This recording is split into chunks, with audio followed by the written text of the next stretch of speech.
双语音标领航，注音阅读启蒙，叶兴阳有声读物。History of Friedrich II of Prussia v. 10 by Thomas Carlyle.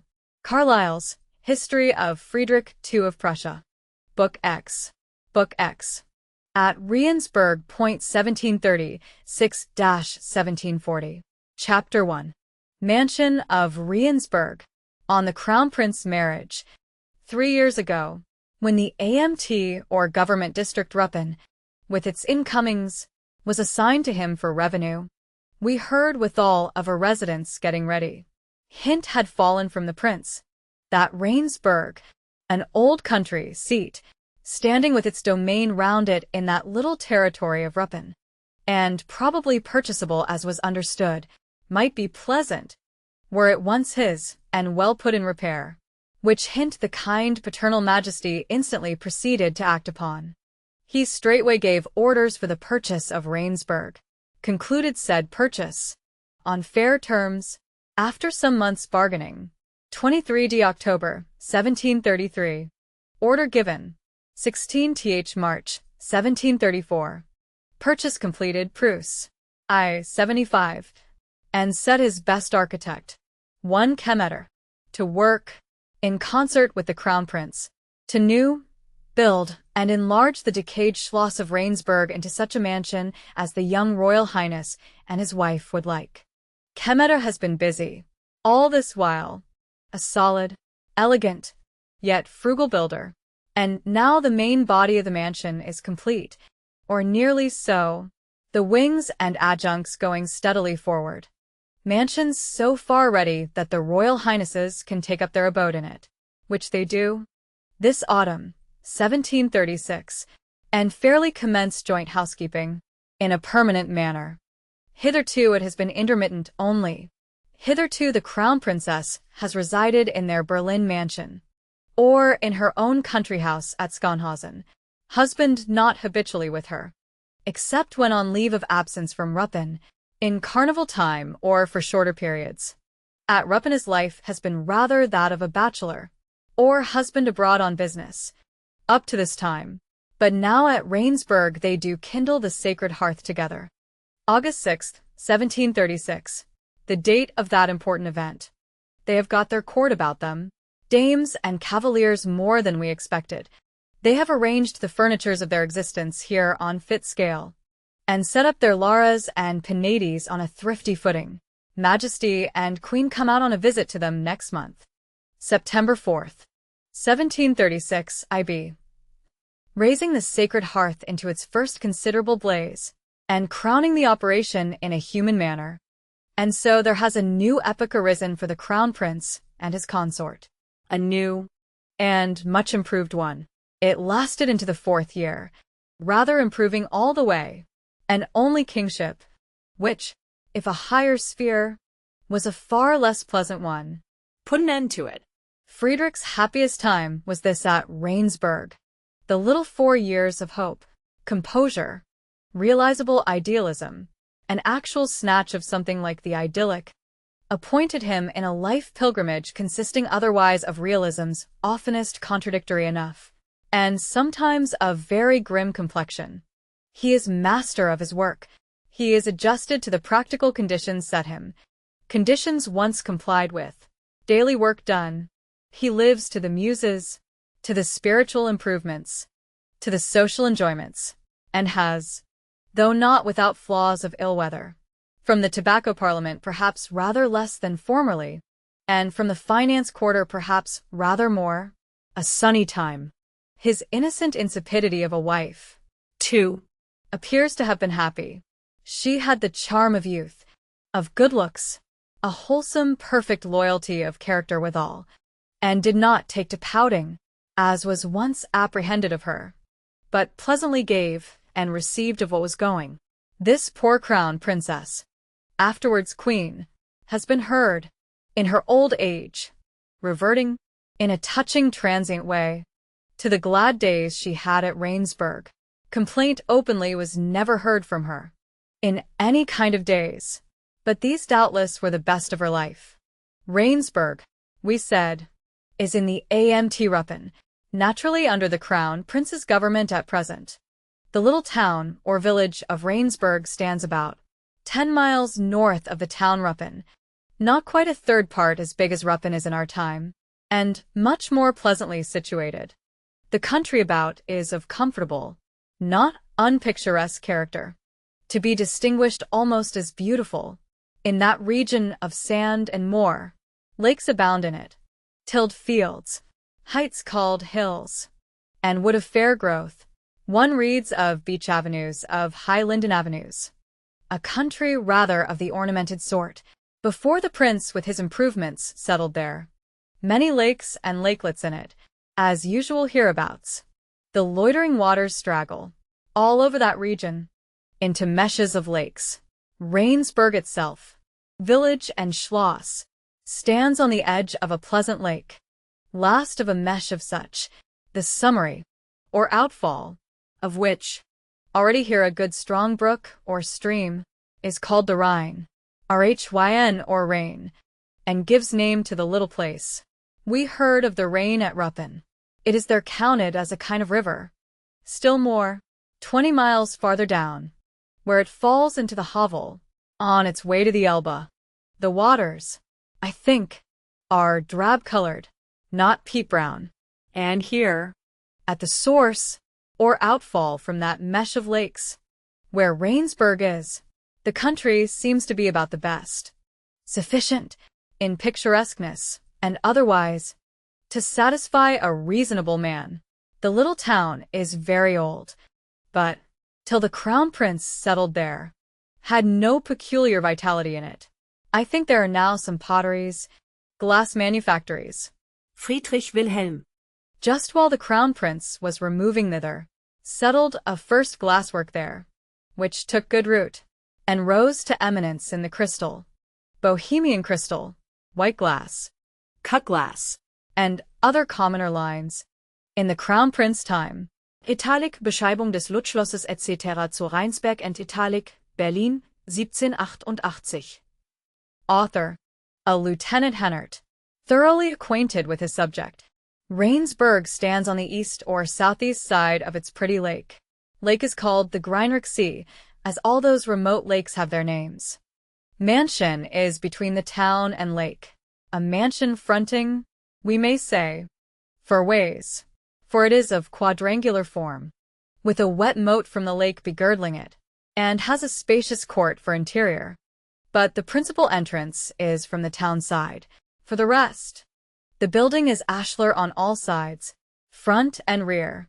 Stands there, handsomely abutting on the lake with 2 towers, a tower at each angle, which it has on that lakeward side, and looks over Rainsburg, and its steeple rising amid friendly umbrage which hides the housetops, towards the rising sun. Townward there is room for a spacious esplanade, and then for the stables, outbuildings, well masked, which still farther shut off the town. To this day, Rainsburg stands with the air of a solid, respectable edifice, still massive, brain-tight, though long since deserted by the princeships, by Friedrich nearly 60 years ago, and nearly 70 by Prince Henri, brother of Friedrich's, who afterwards had it. Last accounts I got were, of talk there had risen of planting an extensive normal school there, which promising plan had been laid aside again for the time. The old Schloss, residence of the Bredows and other feudal people for a long while, had good solid masonry in it, and around it orchards, pot-herb gardens, which Friedrich Wilhelm's architects took good care to extend and improve, not to throw away. The result of their art is what we see, a beautiful country house, what might be called a country palace with all its adjuncts, and at a rate of expense which would fill English readers of this time with amazement. Much is admirable to us as we study Rainsburg, what it had been, what it became, and how it was made, but nothing more so than the small modicum of money it cost.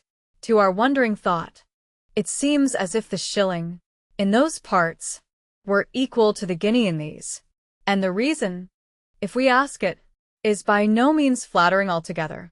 Change in the value of money? Alas! Reader, No, that is not above the fourth part of the phenomenon. 3/4 of the phenomenon are change in the methods of administering money, difference between managing it with wisdom and veracity on both sides, and managing it with unwisdom and mendacity on both sides, which is very great indeed, and infinitely sadder than anyone, in these times, will believe. But we cannot dwell on this consideration. Let the reader take it with him as a constant accompaniment in whatever work of Friedrich Wilhelm's or of Friedrich his sons he now or at any other time may be contemplating. Impious waste, which means disorder and dishonesty, and loss of much other than money to all parties. Disgusting aspect of human creatures, master and servant, working together as if they were not human, will be spared him in those foreign departments, and in an English heart thoughts will arise, perhaps, of a wholesome tendency, though very sad, as times are. It would but weary the reader to describe this Crown Prince mansion, which, by desperate study of our abstruse materials, it is possible to do with auctioneer minuteness. There are engraved views of Rheinsberg and its environs, which used to lie conspicuous in the portfolios of collectors, which I have not seen. See Hennert, just cited, for the titles of them. Of the house itself, engraved frontages, facades, ground plans, are more accessible, and along with them, descriptions which are little descriptive, wearisomely detailed, and as it were dark by excess of light, auctioneer light, thrown on them. The reader sees, in general, a fine symmetrical block of buildings, standing in rectangular shape, in the above locality, about 200 English feet each. The two longer sides measure, the townward and the lakewood, on their outer front, about 130 each. The two shorter, or 150, taking in their towers just spoken of. The fourth or lakewood side, however, which is one of the longer pair, consists mainly of colonnade, spacious colonnade, with vases and statues, catching up the outskirts of said towers, and handsomely uniting everything. Beyond doubt, a dignified, substantial pile of stonework, all of good proportions. Architecture everywhere of cheerfully serious, solidly graceful character, all of sterling ashlar. The dew risolites, projecting spaces, with their attics and statues atop. The dew architraves, cornices and corbels. In short, the dew opulence of ornament being introduced, and only the dew. Genuine sculptors, genuine painters, artists have been busy, and in fact all the suitable fine arts, and all the necessary solid ones, have worked together with a noticeable fidelity, comfortable to the very beholder to this day. General height is about 40 feet, 2 stories of ample proportions. The towers overlooking them are 60 feet in height. Extent of outer frontage, if you go all round, and omit the colonnade, will be 500 feet and more. This, with the rearward face, is 1,000 feet of room frontage. Fancy the extent of lodging space, for all the kitchens and appurtenances are underground. The left front, which is a new part of the edifice, rising comfortably over these. Windows I did not count, but they must go high up into the hundreds. No end to lodging space. Way in a detached side edifice subsequently built, called Cavalier House. I read of there being, for one item, 50 lodging rooms, and for another a theatre. And if an English Duke of Trumps were to look at the bills for all that, his astonishment would be extreme, and perhaps in a degree painful and salutary to him. In one of these towers the Crown Prince has his library, a beautiful apartment, nothing wanting to it that the arts could furnish, ceiling done by Peen with allegorical geniuses and what not, looks out on mere sky, mere earth and water in an ornamental state, silent as an Elysium. It is there we are to fancy the correspondence written, the poetries and literary industries going on. There, or stepping down for a turn in the open air, or sauntering meditatively under the colonnade with its statues and vases, where weather is no object. One commands the lake, with its little tufted islands, Remus Island much famed among them, and high beech woods on the farther side. The lake is very pretty, all say, lying between you and the sunset, with perhaps some other lakelet, or solitary pool in the wilderness, many miles away, revealing itself as a cup of molten gold. At that interesting moment, what the book collection was in the interior, I know not except by mere guess. The Crown Princess's apartment, 2, which remained unaltered at the last accounts had of it, from Hennard, namely, in 1778, is very fine. Take the anteroom for specimen. This fine room, some 20 feet height of ceiling, has 6 windows. 3 of them, in the main front, looking towards the town, the other 3, towards the interior court.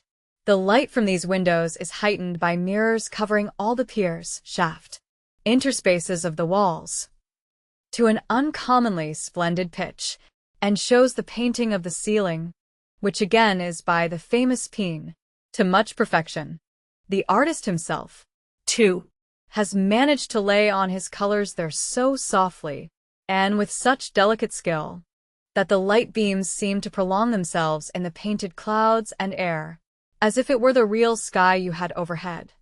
There in that cloud region, Mars is being disarmed by the love goddesses, and they are sporting with his weapons. He stretches out his arm towards the goddess, who looks upon him with fond glances. Cupids are spreading out a draping. That is Peen's luxurious performance in the ceiling. Weapon festoons, in basso rilievo, gilt, adorn the walls of this room, and 2 pictures, also by Peen, which represent, in life-size, the late king and queen. Our good friends Friedrich Wilhelm and his Sophie are worthy of attention. Over each of the doors, you find in low relief the profiles of Hannibal, Pompey, Scipio, Caesar, introduced as medallions. All this is very fine, but all this is little to another ceiling, in some big saloon elsewhere. Music saloon, I think. Black Knight, making off, with all her sickly dews, at one end of the ceiling, and at the other end, the steeds of Phoebus bursting forth, and the glittering shafts of day, with Cupids, love goddesses, Vagots, not omitting Bacchus and his vines, all getting beautifully awake in consequence. A very fine room indeed, used as a music saloon, or I know not what, and the ceiling of it almost an ideal, say the connoisseurs. Endless gardens, pavilions, grottos, hermitages, orangeries, artificial ruins, parks and pleasaunces surround this favored spot and its schloss. Nothing wanting in it that a prince's establishment needs, except indeed it be hounds, for which this prince never had the least demand, except the old Ruppen duties, which imply continual journeyings thither. Distance only a morning's ride, except these, and occasional commissions from Papa. Friedrich is left master of his time and pursuits in this new mansion. There are visits to Potsdam, periodical appearances at Berlin, some correspondence to keep the tobacco parliament in tune. But Friedrich's taste is for the literatures, philosophies. A young prince bent seriously to cultivate his mind, to attain some clear knowledge of this world.